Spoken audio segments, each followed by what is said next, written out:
गौतम कुमार स्वागत करता हूं आपका स्टडीज़ पार्क यूट्यूब फैमिली में। आज हम लोग शुरू करने वाले हैं यूरोपियों का आगमन एवं ब्रिटिश शासन का सुदृढ़ीकरण। ये पार्ट 1 है, पार्ट 2 भी आएगा चूँकि ये वीडियो आधुनिक भारतीय इतिहास के प्रारंभिक एवं मुख्य परीक्षा के दृष्टिकोण से बनाया गया है। ये काफ़ी महत्वपूर्ण वीडियो है, इससे आप प्रारंभिक परीक्षा एवं मुख्य परीक्षा दोनों क्लियर कर सकते हैं। और मेरा एक रिक्वेस्ट है कि आप इस वीडियो को एस्केप मत कीजिएगा। अगर स्लो लगे वीडियो तो आप इसकी स्पीड बढ़ाकर देख लीजिएगा, लेकिन एस्केप मत कीजिएगा, क्योंकि एक भी कॉन्सेप्ट अगर आप मिस करेंगे तो आगे फिर समझने में आपको प्रॉब्लम होगा। क्योंकि ये फुल्ली कॉन्सेप्ट पे आधारित वीडियो है और मैंने इसे कॉन्सेप्ट बेस्ड बनाया है, इसे आप ज़रूर देखिएगा। बहुत फ्रेंड का कहना है कि वीडियो काफ़ी डार्क होता है, तो आप अपने मोबाइल के डिस्प्ले का लाइट बढ़ा लें, मैक्सिमम पे रखिए और वीडियो क्वालिटी 1080 पिक्सल पे फुल एचडी पर देखिए। क्योंकि ये लाइट बोर्ड पे वीडियो बना हुआ है तो ये डार्क रूम में ही शूट होता है, तो इसके लिए लाइट आवश्यक होता है। जितना अधिक आप लाइट रखेंगे मोबाइल का और फुल एचडी मोड में देखेंगे, उतना ही क्लियर आपको पिक्चर दिखेगा। दोस्तों, मैं एक डेफिनेशन पढ़ूंगा, ये मैं अभी आपको पढ़ा नहीं रहा, आप 5 मिनट तक सिर्फ सुनिए। जो बुक्स में डेफिनेशन होते हैं वही मैं पढ़ रहा हूँ, वो मैं आपको एक सारांश बता रहा हूँ कि एक सारांश निकल कर क्या आता है जब आप अराइवल्स ऑफ यूरोपियन पढ़ते हैं, तो वो सारांश बता दे रहा हूँ। उसके बाद मैं एक एक चीज़ बताऊँगा, आप ध्यान से सिर्फ सुनिए। चलिए शुरू करते हैं। प्राचीन काल में यूनानियों के भारत आगमन के साथ ही भारत और यूरोप के बीच संबंध स्थापित हो गए।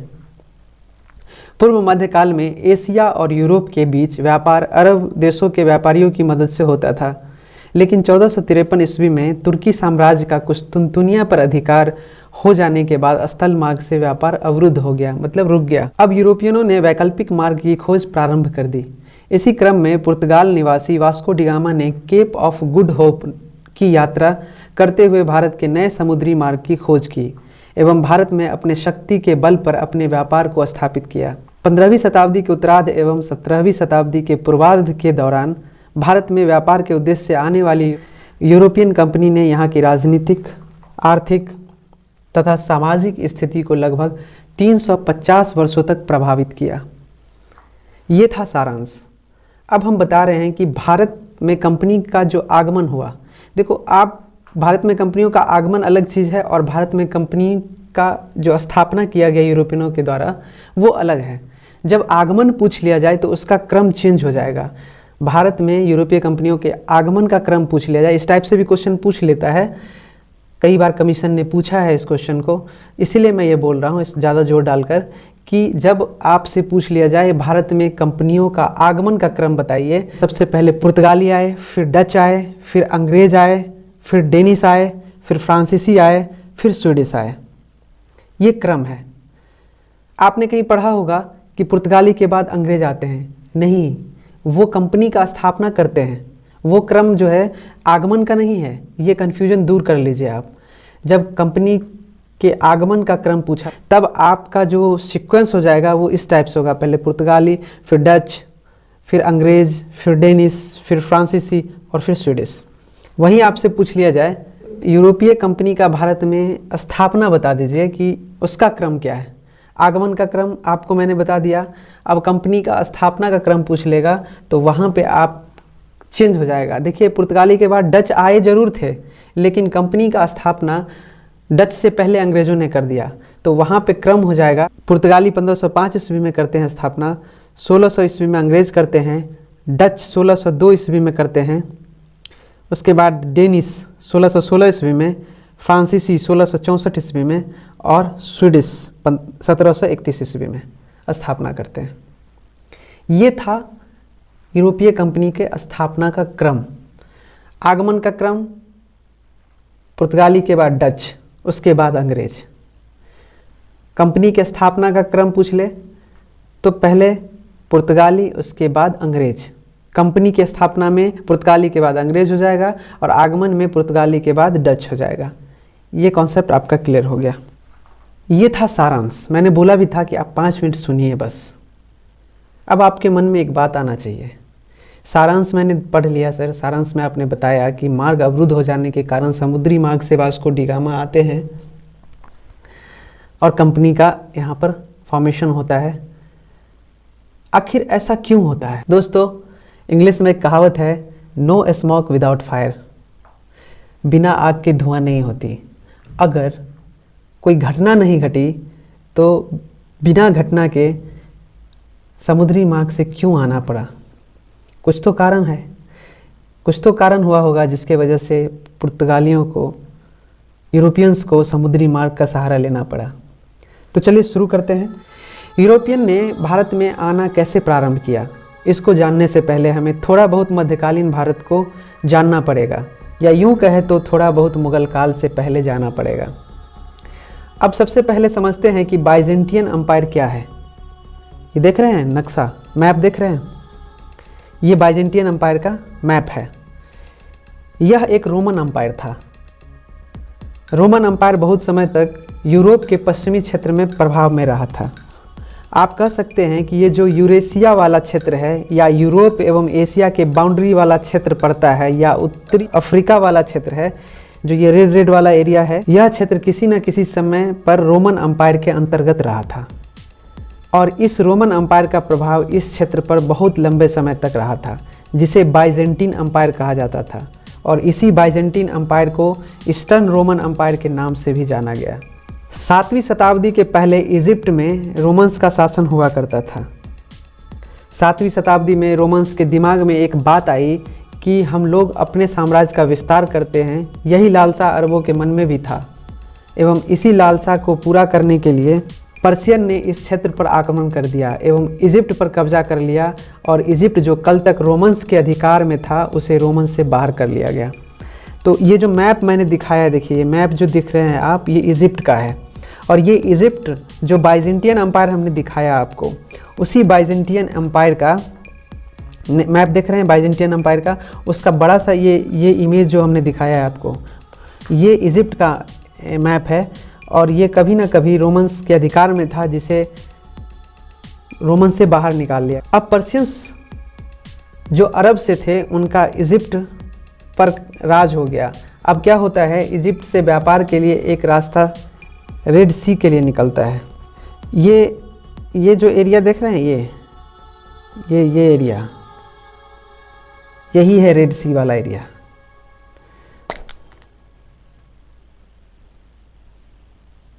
ये एरिया दिखा?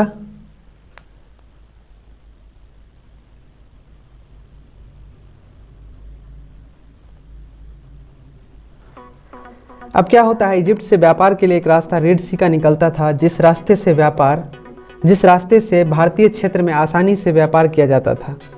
इसी रास्ते से भारत के क्षेत्र में आसानी से व्यापार किया जाता था। अब उस रेड सी वाले रास्ते पर अरबों का अधिकार हो गया। यूरोपियंस के पास से भारतीय क्षेत्र में व्यापार करने हेतु इजिप्ट ही मात्र एक विकल्प था, जो कि अब अरबों के अधिकार क्षेत्र में चला गया। यूरोपियंस के पास इजिप्ट ही एक ऐसा एरिया था जहां से वो रेड सी के द्वारा भारत की तरफ पूर्वी क्षेत्रों में व्यापार किया करते थे। लेकिन उस पर अरबों के आक्रमण हो जाने के कारण यह एरिया अरबों के अधिकार क्षेत्र में चला गया। और यह रेड सी वाला जो एरिया था, जिधर से ये लोग जाते थे और इंडिया में व्यापार करते थे, वो बंद हो जाता है और अरबों के अधिकार क्षेत्र में चला जाता है।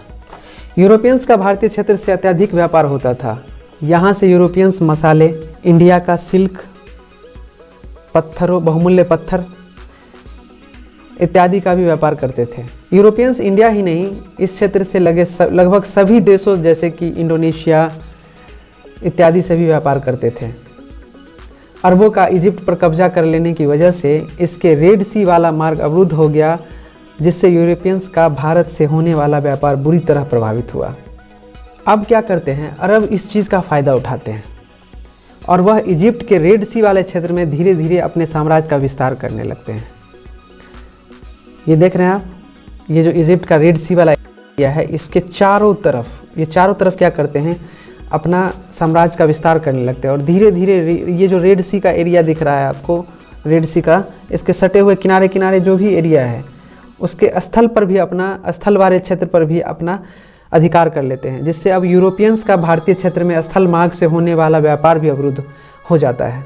अब यूरोपियंस के पास दो ऑप्शंस बचते हैं। पहला तो यूरोपियंस भारतीय क्षेत्र से होने वाला अपना व्यापार बंद कर दे या अरबों के साथ समझौता करके भारतीय क्षेत्र में व्यापार करे। लेकिन अरबों के साथ समझौता करने से यूरोपियंस को घाटा था। अरबों के साथ व्यापार करने से यूरोपियंस को बहुत घाटा था, क्योंकि अरब ने उनसे बहुत अधिक टैक्स की मांग कर रखी थी। यदि यूरोपियंस अरबों के अधिकार वाले मार्ग से व्यापार करते तो उन्हें अरबों को अधिक टैक्स देना पड़ता, जो कि यूरोपियंस को मंजूर नहीं था। यूरोपियंस पर अत्यधिक कर लगाने के पीछे अरबों की मंशा स्वयं भारतीय क्षेत्र में व्यापार करना था। अरबों ने क्या किया, ये अरबी देख रहे हैं, अरबी मैंने यहाँ पे एक रख दिया है।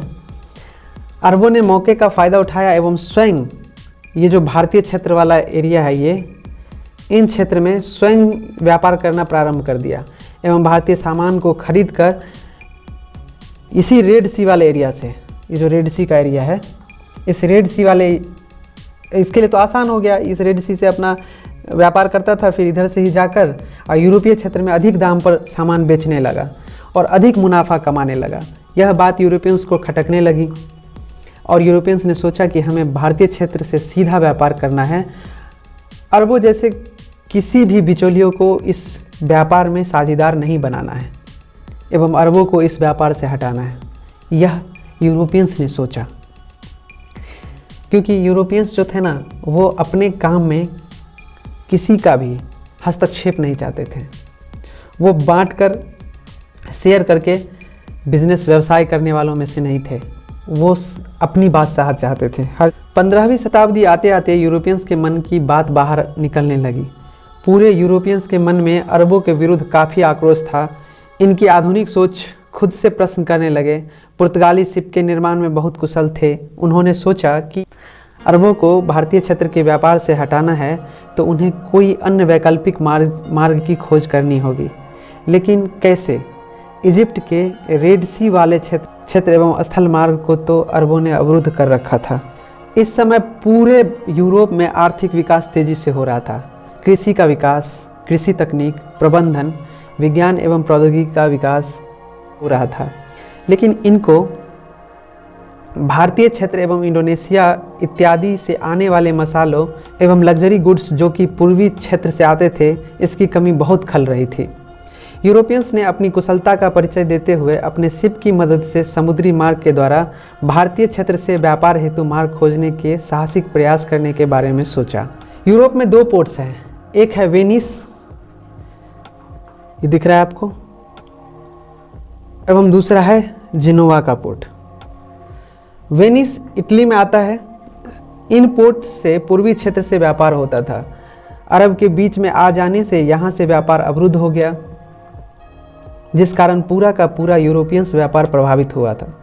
तब यूरोपियंस ने स्पेन एवं पुर्तगाल को कहा कि हम लोग आपको आर्थिक, सरकारी, सामाजिक इत्यादि सभी प्रकार की मदद करेंगे, आप बस पूर्वी क्षेत्र से व्यापार करने का रास्ता ढूंढिए। अच्छा, जिन्हें बोला गया कि आप पूर्वी क्षेत्र से व्यापार करने का मार्ग ढूंढिए, ये लोग कौन थे? ये लोग जिनोइज एवं क्रिस्टेंडम थे।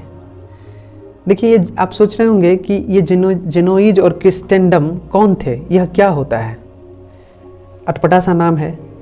तो जिनोइज जिनोवा के थे जो इटली के निवासी थे, और क्रिस्टेंडम एक भावनात्मक शब्द है।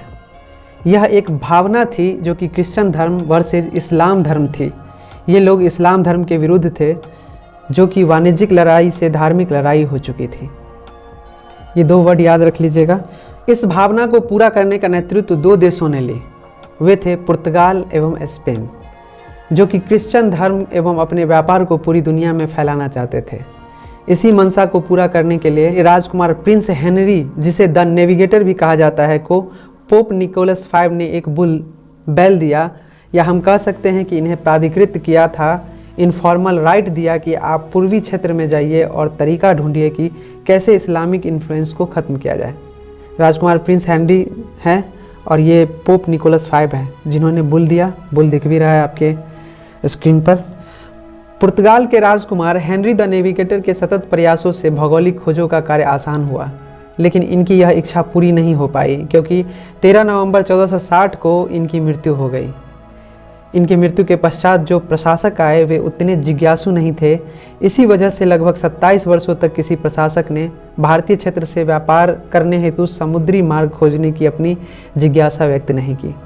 लेकिन 1487 ईस्वी में पुर्तगाल के नाविक बार्थोलोम्यू डियाज पहले नेविगेटर हुए, जिन्होंने पुर्तगाल से यात्रा प्रारंभ करते करते केप ऑफ गुड होप, जिसे उत्तर महासा अंतरीप या तूफानी अंतरीप भी कहते हैं, को पार कर लिया एवं इन्होंने कहा कि मैंने इंडिया जाने का रास्ता ढूंढ लिया है। हालांकि यह रास्ता भटक गए एवं इंडिया नहीं पहुंच पाए थे। ये बार्थोलोम्यू डियाज देख रहे हैं आप, और इन्होंने उत्तर महासा अंतरीप, आपके स्क्रीन पे दिख रहा है उत्तर महासा अंतरीप का पिक्चर, उसकी खोज की और इनको यकीन हो गया था कि हमने ढूंढ लिया है उत्तर महासा अंतरीप, अब मैं इंडिया जा सकता हूँ। लेकिन ये पहुँच नहीं पाए, रास्ता भटक गए थे। अब 1494 में एक ट्रीटी संधि हुई जिसे कहा गया ट्रीटी ऑफ टॉर्डेसिलास। इस ट्रीटी संधि के अनुसार अटलांटिक महासागर के बीच से एक काल्पनिक रेखा खींच दी गई। इसके बीचों बीच एक रेखा खींच दी गई और बोला गया, देखो रेखा कहाँ से खींची गई इस पर मत जाइए आप, मैं समझाने के लिए बोल रहा हूँ कि इस एरिया में, इस भाग में अरबों का अधिकार था। अरब तो रेड सी पे ऑलरेडी कब्जा किए हुआ है, वहाँ से इंडिया चला जा रहा है वो व्यापार करने के लिए। पुर्तगालियों को, यूरोपियंस को अब समस्या हो रहा है कि कैसे इंडिया पहुँचा जाए। तो इसके बीचों बीच एक संधि हुई जिसे कहा गया ट्रीटी ऑफ टॉर्डेसिलास।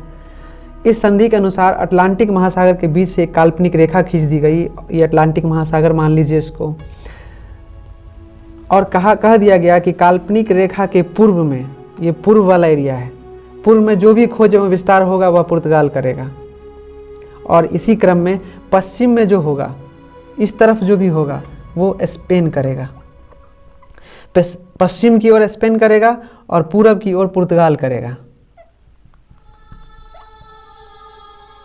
ये बोल दिया गया। इसी क्रम में पश्चिमी क्षेत्र से 1494 ईस्वी में स्पेन निवासी कोलंबस भारत का मार्ग ढूंढने हेतु निकला, लेकिन भारत की जगह अमेरिका की खोज कर डाला। पहली बार 1497 ईस्वी में पूर्वी क्षेत्र में खोज एवं भारतीय क्षेत्र का पता लगाने हेतु पुर्तगाली वास्को डी गामा ने पुर्तगाल से शिप से यात्रा प्रारंभ किया एवं एक गुजराती पथ प्रदर्शक अब्दुल मजीद की सहायता से उत्तर महासा अंतरीप का चक्कर लगाते हुए 17 मई 1498 ईस्वी को कालीकट के प्रसिद्ध बंदरगाह कपक डाबू पर अपना बेड़ा उतारा। कालीकट का हिंदू राजा, जिसकी पैतृक उपाधि जमोरिन थी, उन्होंने वास्को डी गामा का स्वागत किया। उत्तर महासा अंतरीप का चक्कर लगाते हुए 17 मई 1498 को कालीकट के प्रसिद्ध बंदरगाह कपक डाबू, यहीं पे कालीकट का बंदरगाह था जिसका नाम था कपक डाबू, पर अपना बेड़ा उतारा। कालीकट का हिंदू राजा जमोरिन, जिसकी पैतृक उपाधि जमोरिन थी, उन्होंने वास्को डी गामा का स्वागत किया। आप देख सकते हैं स्क्रीन पर, इमेज के थ्रू हमने बताया है। जमोरिन बहुत ही लालची व्यक्ति था। उसे यह अंदाज़ा नहीं था कि पुर्तगाली किस मकसद से इंडिया आए। इसे लगा कि पुर्तगाली हमारे लिए बहुत सारे गिफ्ट्स लेकर आए होंगे एवं मुझे बहुत सारा धन मिलेगा, क्योंकि उस समय इस प्रकार की प्रथा थी कि यदि कोई भी व्यक्ति किसी अन्य देश से दूसरे देश में जाता था तो उससे उस देश के राजा के लिए कुछ गिफ्ट लेकर जाना पड़ता था, और वो जाता था। वास्को डी गामा कुछ ज़्यादा लेकर गया नहीं था। इस वजह से वास्को डी गामा एवं जमोरिन के बीच कुछ ज़्यादा तालमेल नहीं बैठ पाया। तत्कालीन भारतीय व्यापार पर अधिकार रखने वाले अरब व्यापारियों को जैसे ही पता चला कि वास्को डी गामा नामक कोई पुर्तगाली आया है, तो उन्होंने वास्को डी गामा का विरोध किया। वास्को डी गामा इंडिया में जैसे तैसे करके मात्र 3 महीने तक रहा। उनके पास रहने के लिए ज़्यादा बैकअप नहीं था। वास्को डी गामा ने अगस्त 1498 ईस्वी को अपने शिप, जिसका नाम हेक्टर था, उसमें कार्गो भरा जिसमें काली मिर्च एवं कुछ जड़ी बूटियाँ थी, उसे लेकर पुर्तगाल वापस लौट गया। वास्को डी गामा ने जाते जाते कालीकट बंदरगाह पर एक अरबी जहाज पकड़कर जमोरिन को उपहार स्वरूप भेंट किया, जिससे जमोरिन काफ़ी खुश हुआ। वास्को डी गामा सितंबर 1499 ईस्वी में पुर्तगाल पहुंचा। उसने भारत से लाए गए सामानों को बेचा। वास्को डी गामा को इस सामान को बेचने के बाद यात्रा व्यय निकालने के पश्चात भी 60 गुना लाभ प्राप्त हुआ। यह देखकर पुर्तगाल के व्यापारी बहुत अचंभित हुए। यह सब देखने के बाद तुरंत 1499 ईस्वी में ही भारत में द्वितीय पुर्तगाली अभियान पेड्रो अल्वारेज कैब्राल के नेतृत्व में भेजा गया। 1500 ईस्वी में पेड्रो अल्वारेज कैब्राल भारत पहुंचे और देख लीजिए, पुर्तगाल से जो यूरोपियंस हैं वहाँ पुर्तगाली को इंडिया आने में 1 साल लगते थे। 1 साल का सफ़र था समुद्री मार्ग, और वो इतने साहसी थे, सोच कर देखिए वो कितने साहसी थे कि समुद्र का सीना चीरते हुए 1 साल का सफ़र तय करके भी वो भारत के क्षेत्र में व्यापार करने आते हैं। और उन्हें 1 साल लगता है जाने में और 1 साल लगता है आने में। 1499 में वो चलते हैं अल्वारेज कैब्राल और पहुंचते हैं 1500 ईस्वी में इंडिया में। इसने वास्को डी गामा से कुछ ज़्यादा चीज़ें करने की कोशिश की। ये साहस चाहते थे, ये अपने साथ अच्छी खासी फौज लेकर इंडिया आए थे। इसने स्थानीय राजा से बात करके कुछ छोटी सी फैक्ट्री स्थापित किया। यह बात अरबों को अच्छी नहीं लगी। अरब तो उस समय पूरे फॉर्म में थे, देख ही रहे हैं आप। इन्होंने पुर्तगीज फैक्ट्री पर हमला कर दिया। देख रहे हैं कैसे हमला कर रहे हैं। इस हमले में बहुत सारे पुर्तगीज की मृत्यु हो गई। यह बात पेड्रो अल्वारेज कैब्राल को बहुत बुरी लगी एवं इसने अपने सैनिकों की मदद से अरबों की बहुत सारी शिप को तबाह कर दिया। उनके क्रूज को पकड़कर मार दिया, उनके कार्गो हड़प लिए एवं शिप को जला दिया। देखिए आग लगा दिया, पूरा जल रहा है शिप। पूरा बदला लिया इन्होंने, क्योंकि पुर्तगीज समुद्र में बहुत ताकतवर थे। इसे समुद्री डकैत भी बोला जाता है, आगे आप पढ़िएगा। इतना सब कुछ होने के बाद भी पेड्रो अल्वारेज कैब्राल इंडिया से वापस नहीं गया। वह अपने व्यापार के विस्तार हेतु स्थानीय राजाओं के साथ संधि करने लगा एवं पुर्तगाली शक्ति को बढ़ाने लगा। जब 1502 ईस्वी में वास्को डी गामा पुनः भारत आया, तब पेड्रो अल्वारेज कैब्राल पुर्तगाल वापस लौटा। इस बार वास्को डी गामा ने सोचा कि जमोरिन से बात करके अरब व्यापारियों के सारे अधिकार अपने पास रख लें, लेकिन जमोरिन के साथ वास्को डी गामा की बात नहीं बनी, क्योंकि जमोरिन का अरबों के साथ अच्छा संबंध था। तब वास्को डी गामा ने स्थानीय राजाओं से मिलकर संधि किया एवं प्रथम पुर्तगाली फैक्ट्री की स्थापना 1503 ईस्वी में कोचीन में किया तथा 1505 ईस्वी में दूसरी फैक्ट्री की स्थापना कन्नूर में किया और कुछ पैसे एवं बल के प्रयोग से इसी व्यापारिक केंद्र को मजबूत कर लिया। यूँ कहे तो अपने व्यापारिक केंद्र के चारों ओर ऊंची ऊंची दीवारें, ये देख रहे हैं, पूरा फोर्ट किला का निर्माण वगैरह सब करवा लिया। ऊंची ऊंची दीवारों का निर्माण करवा कर उसने बाहरी आक्रमणों से बचाने हेतु सुरक्षित कर लिया। हम कह सकते हैं कि फोर्ट का निर्माण कर लिया। इस प्रकार 15 से 16वीं शताब्दी में पुर्तगालियों ने कालीकट, देख रहे हैं कालीकट, गोवा, दमन एवं दीव एवं हुगली के बंदरगाहों पर भी अपने व्यापारिक कोठियाँ स्थापित कर लिया। अब पुर्तगालियों की मंशा सिर्फ व्यापार करना ही नहीं रह गया, अब वे अपने क्रिश्चियन धर्म का भी विस्तार चाहते थे और उनके सामने उनका सबसे बड़ा दुश्मन इस्लाम धर्म था। पुर्तगालियों ने सोचा, अरबों को हमने इजिप्ट एवं रेड सी के क्षेत्र में ही रखा है, अगर अफ्रीका पर भी अपना प्रभुत्व स्थापित कर लिया जाए तो अरबों को आगे एवं पीछे दोनों तरफ से घेरा जा सकता है एवं इस्लाम धर्म और अरबों को पराजित किया जा सकता है। ये मैप देख लीजिए आप, मैप से पता चल जाएगा। आखिर यहाँ पर अरबों ने, मानो ये रेड सी का एरिया है, इस रेड सी के एरिया में अरबों ने रखा हुआ है, अपना कब्जा जमाया हुआ था। लेकिन इसके ऊपर भी तो वही थे, यूरोपियंस ही थे, और नीचे से इन्होंने समुद्री मार्ग में पूरा अपना कब्जा जमाया हुआ था।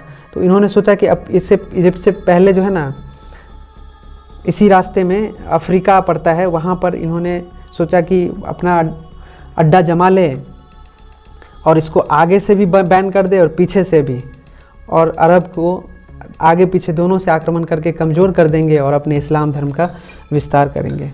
इन्हीं सारी मंसूबों को पूरा करने हेतु पुर्तगाली राजा ने 1505 ईस्वी में फ्रांसिस्को डी अल्मीडा को भारत का प्रथम पुर्तगाली गवर्नर बनाकर भेजा। ये है फ्रांसिस्को डी अल्मीडा, देख रहे हैं आप। साथ में पुर्तगीज सेना को भी भेजा। पुर्तगाली राजा ने अल्मीडा से कहा कि इंडिया में जाकर क्रिश्चियनिटी को बढ़ाओ, पुर्तगीज शक्ति, राजनीतिक शक्ति इत्यादि को इंडिया में मजबूत करो। साथ ही गल्फ ऑफ एडन पर स्थित एडन के पोर्ट, स्टेट ऑफ हॉर्मुज के पोर्ट एवं स्टेट ऑफ मलक्का, मलेशिया में स्थित मलक्का के पोर्ट को सीज करो। फ्रांसिस्को डी अल्मीडा का मानना था कि आप जमीन पर मजबूत हो या ना हो, मगर यदि आप समुद्र में मजबूत हैं एवं नेवी पर कंट्रोल है तो आप राजा हैं, क्योंकि ज़मीन पर होने वाले व्यापार के सभी सामान समुद्री मार्ग से आते थे। इसी उद्देश्य को पूरा करने के लिए अल्मीडा ने ब्लू वाटर पॉलिसी या शांत जल की नीति बनाया। फ्रांसिस्को डी अल्मीडा के लिए यह सब आसान नहीं था, क्योंकि अल्मीडा से जमोरिन भी नाराज था और इजिप्ट का सुल्तान ममेलुक, नीचे आप देख रहे हैं ये ममेलुक है, भी इनके विरुद्ध था। और इजिप्टियन, जिसे तुर्की भी कहते हैं, उन्होंने पुर्तगालियों को रोकने के लिए रेड सी में अपने सेना भी खड़ा कर रखे थे। 1507 से 8 ईस्वी में अल्मीडा का संयुक्त मुस्लिम नौसैनिक बेड़े, जिसमें गुजरात, मिस्र एवं इजिप्टियन तुर्की शामिल थे, इनसे चौल के समीप युद्ध हुआ एवं इस लड़ाई में अल्मीडा की हार हुई तथा अल्मीडा के बेटे की मृत्यु हो गई। यह बात अल्मीडा को बहुत तकलीफ दिया एवं उसने अगले ही साल 1509 ईस्वी में संयुक्त मुस्लिम नौसैनिक बेड़े को पराजित किया तथा 16वीं शताब्दी में हिंद महासागर पुर्तगाली सागर के रूप में परिवर्तित हो गया। अल्मीडा का कार्यकाल 1505 से 9 ईस्वी रहा। अल्मीडा के बाद अल्फांसो डी अल्बुकर्क भारत आए। इसे पुर्तगीज सत्ता का वास्तविक संस्थापक भी कहा जाता है। इसने कोचीन को अपना मुख्यालय बनाया। अल्बुकर्क ने स्थानीय राजाओं के साथ कई संधियां की। इसने विजयनगर के शासक कृष्णदेव राय से मिलकर भटकल में एक किला बनाने की आज्ञा प्राप्त कर लिया। अल्बुकर्क ने 1511 ईस्वी में दक्षिण पूर्वी एशिया की महत्वपूर्ण मंडी मलक्का पर नियंत्रण स्थापित कर लिया तथा फारस की खाड़ी के मुख पर स्थित हॉर्मुज पर 1515 ईस्वी में अधिकार कर लिया। इसने पुर्तगीज अधिकृत सभी बंदरगाहों जैसे state of Malacca, state of Hormuz इत्यादि पर अपने सैनिक बटालियन को भेजा और इन सभी जगहों पर अधिकार कर लिया तथा इस मार्ग से जो भी व्यापारी व्यापार करते थे उनसे टैक्स वसूल करने लगे और अपनी आर्थिक स्थिति को मजबूत किया। और इस मार्ग से भारत की तरफ जो भी कोई अरबी हो या कोई अन्य ट्रेडर्स हो, व्यापारी हो, वो अगर इस तरफ व्यापार करने के लिए आते थे तो यहाँ पर ये टैक्स वसूलते थे। पुर्तगीज एक नई शक्ति के रूप में उभर कर सामने आया। 1510 ईस्वी में अल्बुकर्क ने बीजापुर के आदिल शाही यूसुफ सुल्तान से गोवा जीत लिया। गोवा पर अधिकार हो जाने के बाद अल्बुकर्क ने सबसे पहला काम सती प्रथा को बैन करने का किया। पति के मर जाने के बाद लड़कियों को जिंदा पति के साथ ही उनके चिता पे लिटा कर जला दिया जाता था। हालांकि पुर्तगालियों से पहले अकबर ने भी सती प्रथा को बैन करने की कोशिश की थी, लेकिन सती प्रथा को बंद नहीं कर पाए थे, क्योंकि जहाँ पे अंधविश्वास होता है ना, वहाँ पे बहुत मशक्क़त करनी पड़ती है गलत चीज़ों को सही करने के लिए। पुर्तगालियों की एक खराबी यह थी कि यह इस्लाम धर्म को पसंद नहीं करते थे। इन्होंने कई मुस्लिम बस्तियों को तबाह कर दिया, बहुत मुस्लिमों को मार दिया। इन्होंने कट्टरता के द्वारा भारतीय समाज का ईसाईकरण करने का प्रयास किया, चाहे वो हिंदू हो या मुसलमान। इसीलिए इन्हें समुद्री डकैत की भी संज्ञा दी जाती है। अल्बुकर्क भारत में अस्थायी पुर्तगीज आबादी बसाना चाहता था, इसीलिए उसने अपने आदमियों या स्वदेशवासियों को भारतीय स्त्रियों से विवाह करने के लिए प्रोत्साहित किया। देखिए, अल्बुकर्क का मानना था कि इन दोनों के मिश्रण से जो बच्चा जन्म लेगा वो हमारे कल्चर को सीखेगा और हम अपने ईसाई धर्म को इंडिया में स्थापित कर पाएंगे। आप सोच रहे होंगे कि ये लोग कौन थे जिनसे अल्बुकर्क ने भारतीय महिलाओं से शादी करने के लिए कहा था? तो मेरा आंसर होगा, ये लोग पुर्तगाल से आकर इंडिया में बस गए थे। पुर्तगाल के निवासी थे, मगर इंडिया में खेती, यहाँ पे आप देख रहे हैं खेती कर रहे हैं, ये क्राफ्ट्समैन इत्यादि का काम करते थे।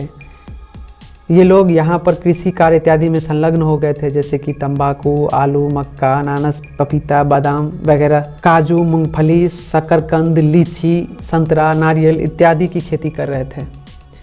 उक्त खेती जहाज़ का निर्माण एवं 1556 ईस्वी में प्रिंटिंग प्रेस की शुरुआत पुर्तगालियों के आगमन के पश्चात ही हुई थी। इनके साथ साथ कुछ आर्मी के सोल्जर्स एवं पदाधिकारी भी थे। यहाँ पे आप देख रहे हैं ऊपर आर्मी के सोल्जर्स भी हैं, जिनसे अल्बुकर्क ने भारतीय स्त्रियों से शादी करने को कहा। 1515 ईस्वी में प्रथम चर्च का निर्माण गोवा में किया गया, जिसका नाम सेंट जेवियर्स चर्च था। अल्बुकर्क ने अपने क्षेत्र में सती प्रथा को बैन कर दिया। अल्बुकर्क का कार्यकाल 1509 से 1515 ईस्वी तक रहा। 1515 ईस्वी में अल्बुकर्क की मृत्यु हो गई, किंतु इस समय तक पुर्तगीज भारत की सबसे प्रबल जल शक्ति बन चुका था। अब आते हैं नूनो डी कुन्हा। ये है नूनो डी कुन्हा। 1529 ईस्वी में पुर्तगाली गवर्नर बनकर भारत आते हैं एवं 1530 ईस्वी में सरकारी कार्यालय को कोचीन से गोवा स्थानांतरित कर देते हैं। इस प्रकार गोवा भारत में पुर्तगाली राज्य की औपचारिक राजधानी बन जाती है। इस समय गुजरात के शासक बहादुर शाह एवं हुमायूं के बीच विवाद चल रहा था। जब नूनो डी कुन्हा आए थे उस समय इस तरह का प्रॉब्लम था गुजरात के शासक बहादुर शाह एवं हुमायूं के बीच। बहादुर शाह ने सोचा कि हम पुर्तगालियों से मदद लेते हैं। बहादुर शाह ने पुर्तगालियों को मदद के बदले में बेसिन का आइलैंड देने का वादा किया एवं 1534 ईस्वी में पुर्तगाली को कृष्णा बेसिन दे भी दिया। पुर्तगालियों ने बहादुर शाह के साथ मिलकर हुमायूं के विरुद्ध लड़ाई किया, लेकिन हुमायूं को लगा कि गुजरात विजय से कोई फायदा नहीं है। यह सोचकर हुमायूं ने अपनी सेना गुजरात से वापस बुला लिया। इधर पुर्तगाली काफ़ी लालची थे, उनका मन बेसिन से नहीं भरा और कुन्हा ने कृष्णा बेसिन पर अधिकार कर दीवार खड़ी करना प्रारंभ कर दिया। बहादुर शाह का पुर्तगालियों से बेसिन पर दीवार खड़ी करने के प्रश्न पर झगड़ा हो गया। भाई सही बात है, किसी के एरिया में आप मनमाने ढंग से काम करेंगे तो किसी को भी बुरा लगेगा। पुर्तगालियों ने बहादुर शाह को शिप पर मिलने बुलाया, देख रहे हैं शिप है लगा हुआ, वहाँ अपना बुला लिया उनको एवं उन्हें धोखे से मार दिया। कुन्हा ने 1535 ईस्वी में द्वीप पर भी अधिकार कर लिया। ये गोवा के अलावा भारत के अन्य क्षेत्रों जैसे बंगाल इत्यादि में भी अपने व्यापार का विस्तार किया। पुर्तगालियों ने सामुद्रिक भारतीय साम्राज्य को एस्तादो द इंडिया नाम दिया। पुर्तगालियों ने कार्टेज आर्मेडा काफिला व्यवस्था द्वारा हिंद महासागर में होने वाले व्यापार को नियंत्रित करने और उस पर कर लगाने का प्रयास किया। अब आप सोच रहे होंगे कि यह कार्टेज आर्मेडा काफिला व्यवस्था क्या होता है। इस व्यवस्था के अंतर्गत कोई भी भारतीय या अरबी जहाज पुर्तगाली अधिकारियों से कार्टेज, जिसका अर्थ होता है परमिट होता है, इसके बिना अरब सागर में नहीं जा सकते थे। वहीं अगर काफिला व्यवस्था की बात करें तो इसके अंतर्गत स्थानीय व्यापारियों के जहाज़ों का एक काफिला होता था, जिसकी रक्षा के लिए एक पुर्तगाली बेड़ा साथ साथ चलता था। पुर्तगाली अपने आप को सागर का स्वामी कहते थे। 1542 ईस्वी में पुर्तगाली गवर्नर मार्टिन डिसूजा के साथ प्रसिद्ध ईसाई संत जेवियर भारत आए। पुर्तगालियों को भारत एवं जापान के बीच व्यापार प्रारंभ करने का श्रेय दिया जाता है। पुर्तगाली मध्य अमेरिका से मक्का, तंबाकू, आलू भारत लाए। अनानास, पपीता, बादाम, काजू, मूंगफली, शकरकंद, लीची और संतरा पुर्तगालियों की ही देन है। भारत में प्रिंटिंग प्रेस की शुरुआत की पुर्तगालियों ने ही। अब आप सोच रहे होंगे कि जब पुर्तगाली भारत में अपने साम्राज्य का विस्तार कर रहा था तो क्या उस समय भारत में उनको रोकने वाला नहीं था कोई। तो देखिए, उस समय उत्तरी क्षेत्र में जो मुगल थे वो बहुत कमज़ोर हो चुके थे। पश्चिम में गुजरात का एक शासक था जिनका नाम महमूद बेगरहा था, जिनका शासनकाल 1498 से 1511 ईस्वी रहा। वह काफ़ी मजबूत स्थिति में था, तो उनके क्षेत्र में पुर्तगालियों का साम्राज्य विस्तार नहीं हुआ, या यूँ कहे कि पुर्तगालियों का इस क्षेत्र में दाल नहीं गली। अब डेक्कन के क्षेत्र में बहमनी साम्राज्य था और यह भी उतना मजबूत नहीं था जो पुर्तगालियों को रोक सके। अगर बहमनी ज़मीन पर थोड़ा बहुत मजबूत भी थे, इनकी नेवी मजबूत नहीं थी। और उधर पुर्तगालियों के प्रतिद्वंदी अरबी थे, जो कि पुर्तगालियों की अपेक्षा नेवी शक्ति एवं कौशल के मामले में कमज़ोर थे। अब पूर्वी क्षेत्र बचा। इस क्षेत्र में अगर पुर्तगालियों को टक्कर दे सकता था तो वह था चीन, लेकिन चीन के शासक ने अपनी नेवी एवं सेना को शाही फरमान जारी कर रखा था। चीन ने सख्त हिदायत दे रखी थी अपनी सेना को। इस वजह से कभी भी चीन की सेना एवं पुर्तगालियों की सेना आमने सामने हुई नहीं और इसका फ़ायदा मिला पुर्तगाली को। पुर्तगालियों का शिप काफ़ी अच्छा था।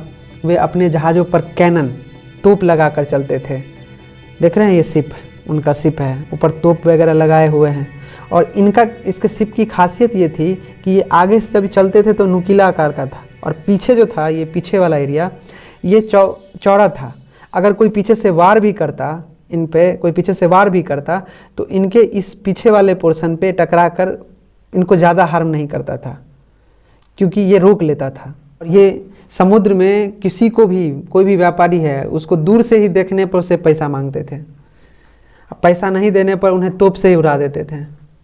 पुर्तगाली काफ़ी क्रूर, अमानवीय, दयाहीन थे, बोल सकते हैं। अब देखिए, इतना पाप करने के बाद जब पाप का घड़ा भरता है तो अंत होता ही है। और यही सब दोषपूर्ण नीति के कारण, पुर्तगालियों की दोषपूर्ण नीति के कारण 18वीं सदी की शुरुआत तक भारतीय व्यापार के क्षेत्र से पुर्तगालियों का प्रभाव कम हो गया। अंत में अंग्रेज अधिकारी थॉमस बेस्ट ने पुर्तगालियों को सॉली नामक स्थान पर पराजित कर दिया और पुर्तगालियों को भारत से बाहर होना पड़ा। हालांकि गोवा, दमन और दीव में 1961 ईस्वी तक पुर्तगालियों का अधिकार बना रहा।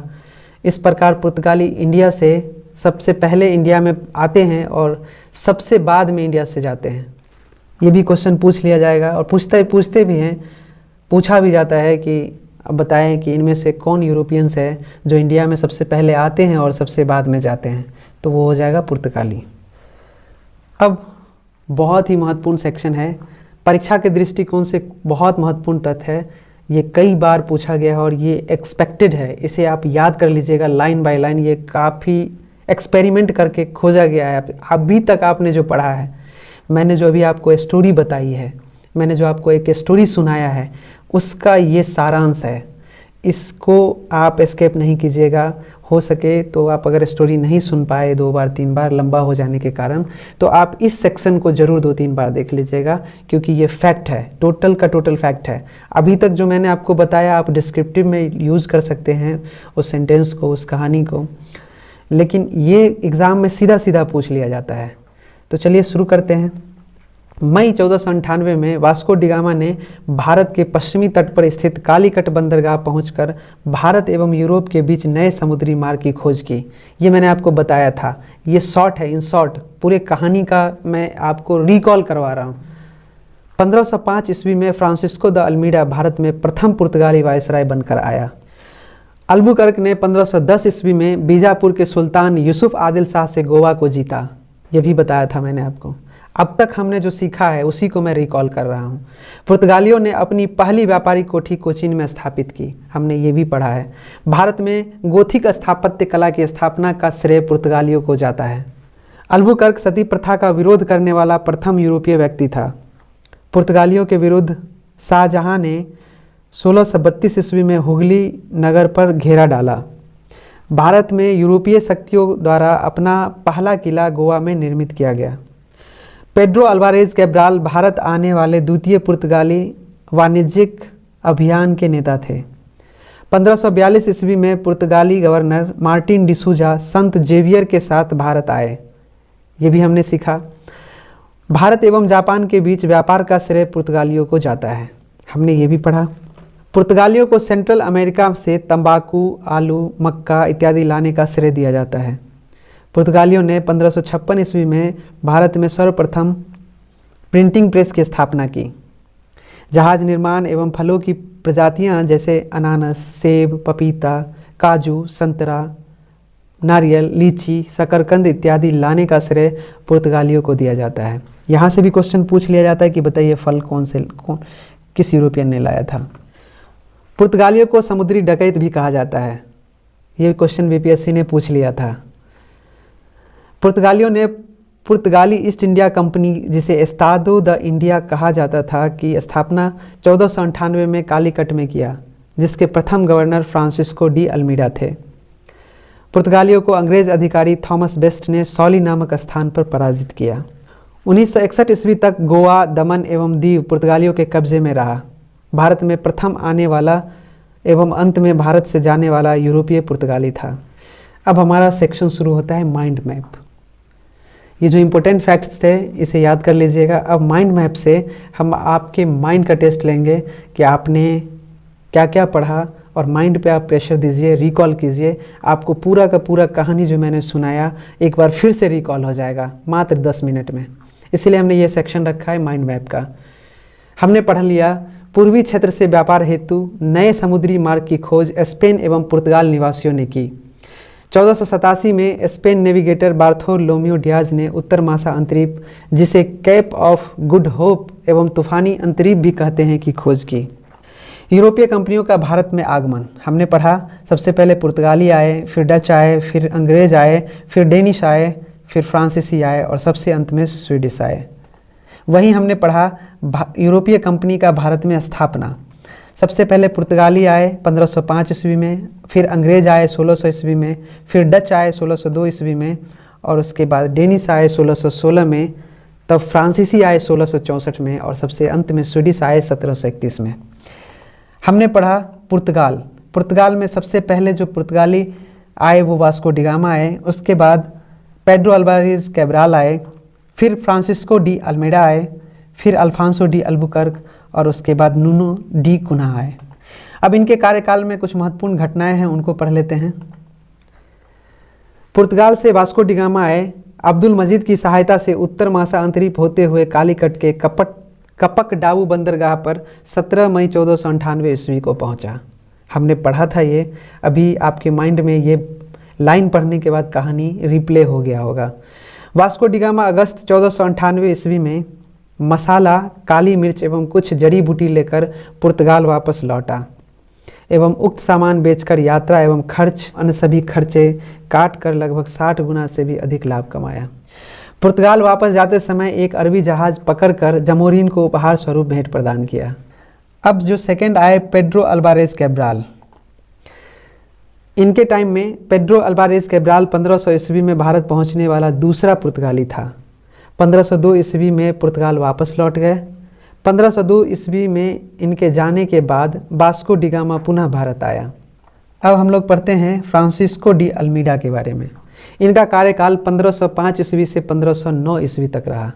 प्रथम पुर्तगाली गवर्नर जनरल के रूप में इन्होंने काम किया। इन्होंने ब्लू वाटर पॉलिसी या शांत जल की नीति बनाई। ये सारे फैक्ट्स हैं, पॉइंट बाय पॉइंट याद कर लीजिए, ये आपकी मेंस राइटिंग में भी बहुत काम आएगा। 1508 ईस्वी में संयुक्त मुस्लिम नौसैनिक बेड़े, जिसमें गुजरात, मिस्र एवं तुर्की थे, इनके साथ चौल के समीप युद्ध हुआ, जिसमें अल्मीडा पराजित हुआ। पुनः 1509 ईस्वी में मुस्लिम बेड़ों को पराजित किया और 16वीं शताब्दी में हिंद महासागर पुर्तगाली सागर के रूप में परिवर्तित कर दिया। फिर हमने पढ़ा अल्फांसो डी अल्बुकर्क के बारे में। इनका कार्यकाल 1509 ईस्वी से 1515 ईस्वी तक रहा। अल्मीडा के बाद ये गवर्नर बने। अल्बुकर्क को भारत में पुर्तगीज शक्ति का वास्तविक संस्थापक कहा जाता है। 1510 ईस्वी में अल्बुकर्क ने बीजापुर के आदिल शाही यूसुफ सुल्तान से गोवा जीता। विजयनगर के शासक कृष्णदेव राय से मिलकर भटकल में एक किला बनाने की आज्ञा प्राप्त किया। 1511 ईस्वी में दक्षिण पूर्व एशिया की महत्वपूर्ण मंडी मलक्का पर नियंत्रण स्थापित कर लिया। 1511 ईस्वी में, याद रखिएगा। उसके बाद आए अल्फांसो डी अल्बुकर्क। 1515 ईस्वी में फारस की खाड़ी के मुख पर स्थित हॉर्मुज पर अधिकार कर लिया। अल्बुकर्क भारत में स्थायी पुर्तगीज आबादी बसाना चाहता था एवं उसने अपने देशवासियों को भारतीय महिलाओं से विवाह करने हेतु प्रोत्साहित किया। ये भी हमने पढ़ा था। 1515 ईस्वी में प्रथम चर्च का निर्माण गोवा में करवाया, जिसका नाम सेंट जेवियर चर्च रखा था। हमने ये भी पढ़ा था, हम रिकॉल करते जा रहे हैं। इसने अपने क्षेत्र में सती प्रथा का अंत किया। 1515 ईस्वी में अल्बुकर्क की मृत्यु हो गई। और सबसे लास्ट में जो हम लोगों ने पढ़ा था नूनो डी कुन्हा के बारे में। इनका कार्यकाल 1529 से 1538 ईस्वी तक रहा। 1530 ईस्वी में सरकारी कार्यालय को कोचीन से गोवा स्थानांतरित कर दिया।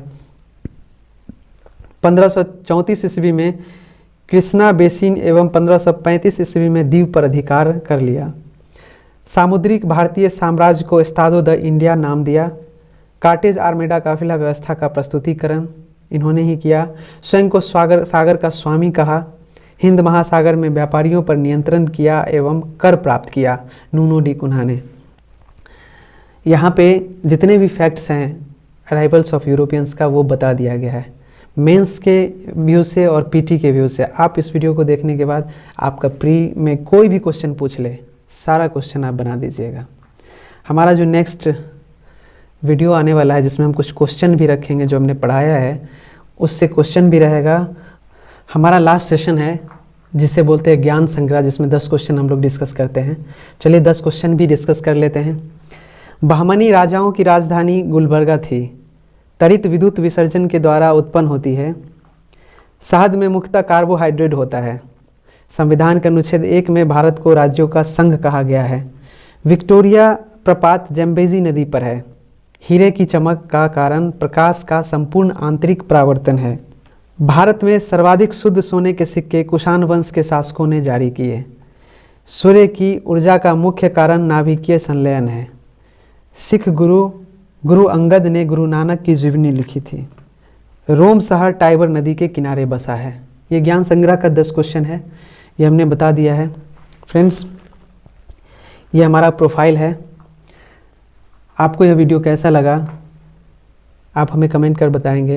अगर यह वीडियो अच्छा लगा है तो आप अपने फ्रेंड्स को शेयर करें, लाइक करें। अगर आप हमारे चैनल पर नए हैं तो सब्सक्राइब करें और इसे ज़्यादा से ज़्यादा तक शेयर करें ताकि हम और भी वीडियो बनाएं। और ये इसका नेक्स्ट पार्ट 2 आ जाएगा 2-4-5 दिनों में।